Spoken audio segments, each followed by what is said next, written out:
নমস্কার বন্ধুরা, আজ বানাবো খয়রি মাছের পালং ফিশ।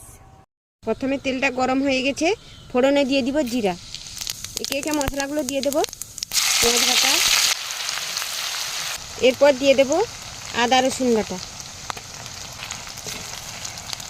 দিয়ে দেবো কেটে রাখা টমেটো, হলুদ গুঁড়ো, লঙ্কা গুঁড়ো, কেটে রাখা কাঁচা লঙ্কা।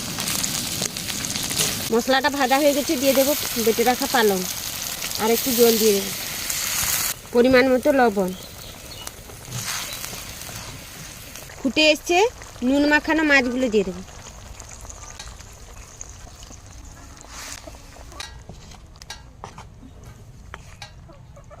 হয়ে এসছে, গরম মশলাগুলো দিয়ে নামিয়ে নেব।